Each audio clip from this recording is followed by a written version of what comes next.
बिस्मिल्लाहिर्रहमानिर्रहीम। अस्सलाम वालेकुम। मैं आज आपके साथ डिस्कस करूँगी फ़ंक्शनल एनालिसिस MTH 641 की असाइनमेंट। लेकिन अब आपकी जो असाइनमेंट है वो दो आई हुई हैं। एक आपके जो इंस्ट्रक्टर हैं वो डिफरेंट हैं। अगर आपके इंस्ट्रक्टर जो हैं वो डॉक्टर इमरान तालिब हैं तब वो आपने ये वाली असाइनमेंट सबमिट करनी है।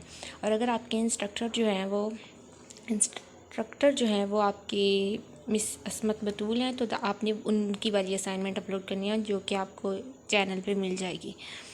तो ये मेरे पास डॉक्टर इमरान तालिब की असाइनमेंट है। मैं इसका सलूशन अभी इस वाली असाइनमेंट में डिस्कस करूँगी। आपके अनाउंसमेंट में, आपके असाइनमेंट सेक्शन में दोनों जगह वहाँ पे लिखा हुआ है, वहाँ पे इंस्ट्रक्टर का नेम आ रहा है। तो आपने वहाँ पे पहले जाके देखना है कि आपके जो है वो कौन से टीचर हैं, देन आपने उनकी वाली असाइनमेंट अपने वहाँ पे अपलोड करनी है। तो एक बात का बहुत ख्याल रखना है आपने कि आपके पास कौन से इंस्ट्रक्टर हैं। तो अब हम असाइनमेंट के ये जो इंस्ट्रक्शंस लिखी हुई हैं यहाँ पे बेसिकली यही कुछ एक्सप्लेन है आपके। मज़ीद ये है कि आपके पास 1 to 30 मॉड्यूल्स में कंटिन्यू मैपिंग तक है असाइनमेंट। तो आपने इसको ख्याल रखना है। तो कॉपी नहीं करना असाइनमेंट को, अदरवाइज़ 0 ग्रेड मिलेगा। अब आप बहुत से स्टूडेंट एक ही असाइनमेंट से कॉपी करते हैं, अपनी वाली में जाके पेस्ट कर देते हैं। तो कोशिश किया करें खुद असाइनमेंट टाइप कर लिया करें, बहुत ज़्यादा टाइम नहीं लगता है। ड्यू डेट 22 मई है, इससे ज़्यादा एक्सटेंड भी हो सकती है। तो देखते हैं। सबसे पहले हमारे पास क्वेश्चन नंबर 1 है। क्वेश्चन नंबर 1 में वो कह रहे हैं कि जो आपके पास डी ऑफ एक्स वाई है वो इक्वल है मैक्सिमम ऑफ एक्स वाई के, और एक्स वाई रियल नंबर से बिलोंग करता है। और हमने शो कराना है, देन शो डैट, यहाँ पे थोड़ा मिस्टेक है क्वेश्चन में, देन शो डैट कि डी मीट्रिक नहीं है। अब मीट्रिक की हमारे पास ये तो मैक्सिमम का केस है, लेकिन मीट्रिक की हमारे पास कुछ प्रॉपर्टीज़ होती हैं, कुछ प्रॉपर्टीज़ होती हैं जिनमें हमारे पास symmetry, triangular inequality and one more जो हम अभी डिस्कस करेंगे। आपके पास मीट्रिक की प्रॉपर्टी हैं, नोट्स में भी क्लियर एक्सप्लेन हुई हैं। तो सबसे पहले अब आपने यहाँ पे एक्सप्लेन करना है कि हमने सबसे पहले तो आप देख लें कि आपके पास जो फंक्शन डिवाइन है वो मैक्सिमम ऑफ एक्स वाई का केस है। तो अब मैक्सिमम ऑफ एक्स वाई हमने बताना है कि ये एक मीट्रिक डी जो है ये मीट्रिक है। मीट्रिक की डेफिनेशन आपने पढ़ी होगी, मैं बहुत ज़्यादा एक्सप्लेन नहीं करूँगी, वीडियो लंबी हो जाती है। देन स्टूडेंट्स कहते हैं कि इसमें सोल्यूशन तो है ही नहीं है कि अगर मैं एक्सप्लेन करने बैठ जाऊँ आपके टॉपिक को। तो फिर अभी हम देख लेते हैं डी ऑफ एक्स वाई। अब हम हमारे पास जो गिवन है उसने कहा है कि ये मीट्रिक है ही नहीं है रियल आर पे। तो सबसे पहले हम इसके जो तीनों मीट्रिक की प्रॉपर्टीज़ हैं उनको प्रूव करेंगे। अगर उनमें से कोई एक भी जो है वो प्रूव नहीं हुई तो हम कहेंगे कि ये मीट्रिक नहीं है। तो जो तीन प्रॉपर्टीज़ हैं वो हमारे पास नॉन नेगेटिविटी, आइडेंटिटी है उसकी, एंड ट्रायंगुलर इनइक्वालिटी है। तो नॉन नेगेटिविटी में सबसे पहले हमारे पास नॉन नेगेटिविटी का केस क्या होता है। नॉन नेगेटिविटी के केस में आपके पास जो दोनों एब्सोल्यूट वैल्यू ऑफ एक्स और एब्सोल्यूट वैल्यू ऑफ वाई हैं वो नॉन नेगेटिव होंगे। या फिर हम इसको देख लेते हैं थोड़ा। सबसे पहले तो आपके पास डिस्टेंस जो है वो मस्ट बी नॉन नेगेटिव होना चाहिए। मतलब कि अब हमारे पास इस केस में जो डी ऑफ एक्स वाई की वैल्यू है वो ये है, मतलब कि इस वाली चीज़ को यहाँ पे नॉन नेगेटिव होना चाहिए। इस केस में आपके पास एक्स की वैल्यू भी नॉन नेगेटिव होनी चाहिए, वाई भी होना चाहिए। तो the maximum of okay, the maximum of two non negative values also non negative. अगर दो वैल्यू मैक्सिमम वैल्यू अगर वहाँ पे उन्होंने बता दिया है कि अगर आपके पास ये दो वैल्यूज़ ओके अगर आपके पास ये दो values maximum of x y के, आपकी जो मीट्रिक है वो इसके इक्वल है, और अगर ये दोनों नॉन नेगेटिव हैं तो जब दो नॉन नेगेटिव वैल्यू हो तो वो टोटल जो है वो नॉन नेगेटिव हो जाता है। मतलब कि अगर आपके पास ये चीज़ नॉन नेगेटिव है तो ये भी नॉन नेगेटिव होगी। तो नॉन नेगेटिविटी की प्रॉपर्टी होल्ड कर गई है। दैन नेक्स्ट है आइडेंटिटी ऑफ इनडिस्क्रिमिनेबल्स। इसमें क्या है, आप सारी प्रॉपर्टीज़ इससे पहले बहुत ज़्यादा दफ़ा पढ़ चुके हैं, वही चीज़ आपने बार बार एक्सप्लेन करनी है। आपकी असाइनमेंट बहुत इजी है। दूसरी प्रॉपर्टी में हमारे पास जो सिमेट्री प्रॉपर्टी कह सकते हैं, सिमेट्री का केस नहीं, यहाँ पे सिमेट्री का केस नहीं है। ओके, यहाँ पे हमने क्या करना है कि आपके पास जो मीट्रिक है इस प्रॉपर्टी में हम उसको इक्वल टू ज़ीरो प्रूव करते हैं।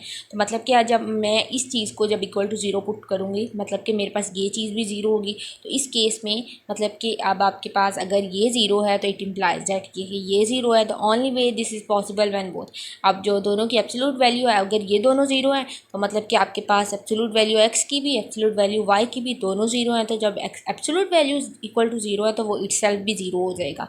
तो आइडेंटिटी इसकी इसकी प्रॉपर्टी में यही चीज़ एक्सप्लेन करनी थी कि ये दो पूरी की पूरी मीट्रिक भी ज़ीरो के इक्वल हो जाएगी।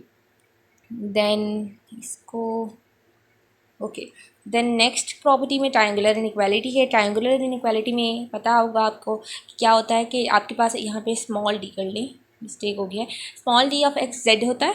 आपने इस एक्स जेड को ही आगे कहना होता है कि वो लेस देन आएगा। आप एक्स जेड की प्रॉपर्टी को ओपन किस तरह से करते हैं, आप डी ऑफ एक्स जेड में आपको थोड़ा लिख के दिखा देती हूँ। अब आपके पास डी ऑफ एक्स जेड है ना, तो आप पहले एक्स लिखते हैं और कॉमा लगा देते हैं इधर प्लस, और आप जब नेक्स्ट है ना उसमें आप यहाँ पे डी लिखते हैं और यहाँ पे आपके पास जेड लिखते हैं और यहाँ कामा। अब ये एक्स और ये जेड आपके पास लास्ट में आना चाहिए। अब ये जो दरमियान में आपके ट्राइंगुलर इनइक्वालिटी आएगी वो क्या, कौन सी वैल्यू आती है, वाई आती है।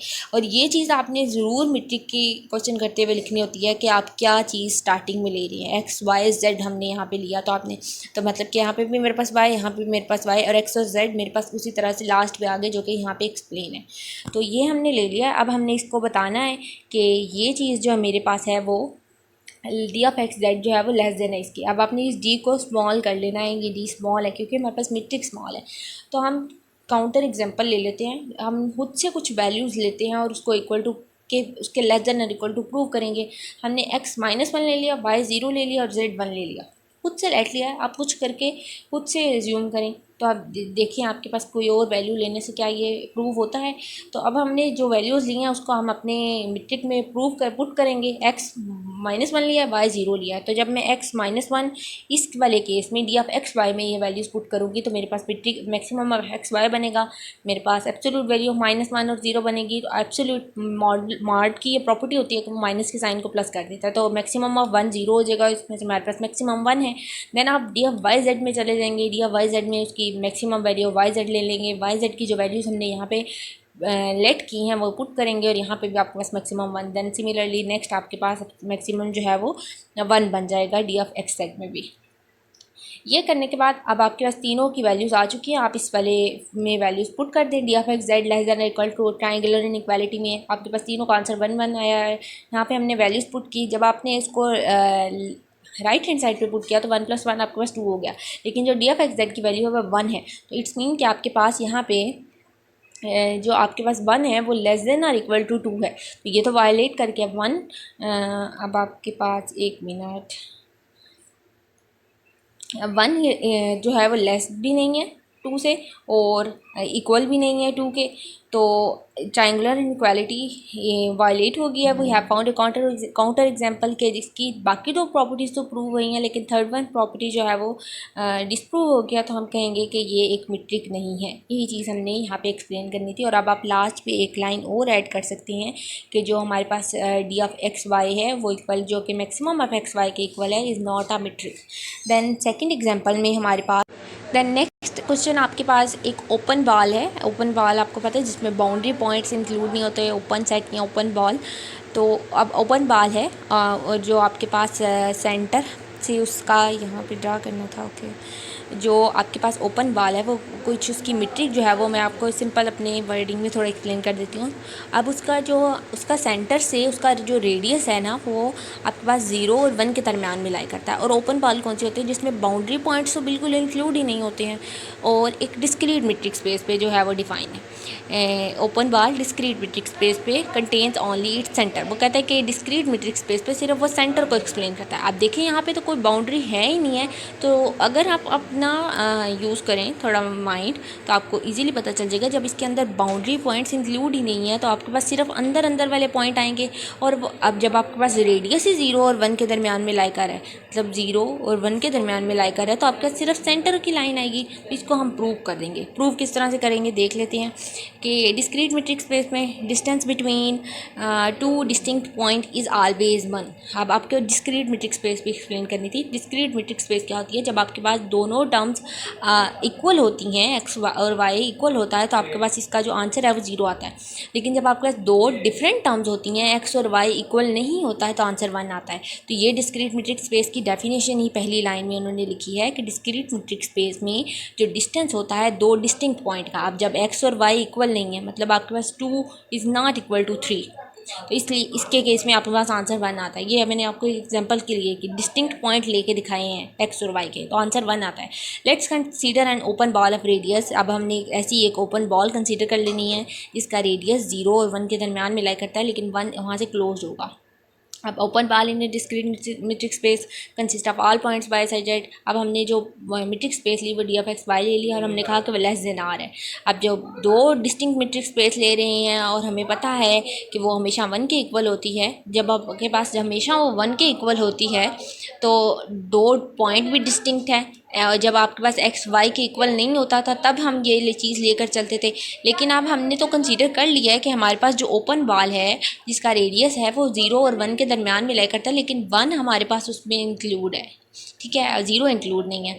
तो जब चीज़ कोई वैल्यू इंक्लूड हो जाती है तो हमने कहा कि जब मेरे पास ये चीज़ तब भी वैसी होगी जब मेरे पास y इक्वल टू एक्स होगा, वैल्यूज़ इक्वल होंगी तब वो इक्वल आएगा। देन आपके पास g of x y less than r हो जाए, आर होगा, और जब आप लेस देन आर होगा जब आपके पास दोनों टर्म्स x और y इक्वल होते हैं, जब आपके पास x और y की टर्म इक्वल होती है डिस्क्रीट मीट्रिक स्पेस की डेफिनेशन में तो आंसर 0 आता है। तो जब x y इक्वल है तो आपके पास आंसर 0 है और 0 लेस देन r है, और r क्या है आपके पास, r आपके पास 0 से बड़ा लेकिन 1 से छोटा है, मतलब आपके पास r क्या है 1, तो 0 छोटा है 1 से, यही चीज़ हमने यहाँ पे प्रूव करनी थी। तो अब देन नेक्स्ट है open ball in discrete metric space contains only center as there are no other points within the radius from the center. तो ये थी आपकी असाइनमेंट, होप सो आपको अच्छे से समझ आई होगी। कोई पॉइंट मेरे से यहाँ से एक्सप्लेन करते हुए कोई मिस्टेक होगी तो आप मुझे कमेंट कर दें, मेरे से जितना हो सका मैं आपको एक्सप्लेन कर दूँगी। वीडियो अच्छी लगे तो लाइक शेयर एंड सब्सक्राइब ज़रूर कीजिएगा, इससे मुझे मोटिवेशन मिलती है। नेक्स्ट मैं आपकी असाइनमेंट भी ज़रूर अपलोड करती हूँ। देन अल्लाह हाफ़िज़, थैंक यू।